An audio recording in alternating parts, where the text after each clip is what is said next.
The European Union has announced proposals for a multi-billion euro emergency Brexit fund to help pay for any damages caused by Britain's departure from the bloc. European Council President Charles Michel said the €5 billion reserve would be used to counter unforeseen circumstances of Brexit. Announcing his plans for the EU's next budget, the Eurocrat said, "Brexit is challenging for all of us. And that's why we propose a Brexit reserve of €5 billion. We will create another reserve in order to counter the unforeseen consequences in the most affected member states and sectors."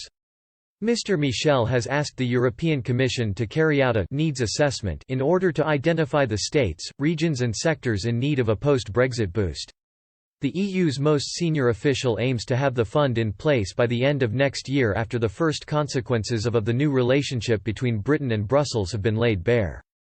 "Brexit will have consequences in Europe for the member states," he added.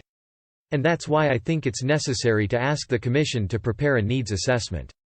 On the basis of that needs assessment, we can imagine some more concrete proposals and allocation criteria to support the regions and sectors that would be most affected."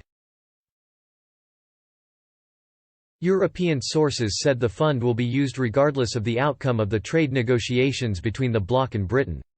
But officials said there is a possibility the fund could be slashed in size if a free trade agreement is reached before the end of the year. The announcement came as part of his latest proposal for the bloc's next 7-year budget and a coronavirus recovery fund. Mr. Michel set out a €1.074 trillion spending plan for the EU and an extra €750 billion to support pandemic-stricken regions and industries. He said, "The COVID-19 crisis presents Europe with a challenge of historic proportions. We are slowly exiting the acute health crisis. While utmost vigilance is still required on the sanitary situation, the emphasis is now shifting to mitigating the socio-economic damage." His proposal will act as the starting point for negotiations between the EU's 27 national leaders when they meet on July 17. The talks could last as long as 3 days with significant differences between capitals over the plans. Mr. Michel cut the overall package down in size in a bid to win over more fiscally prudent member states.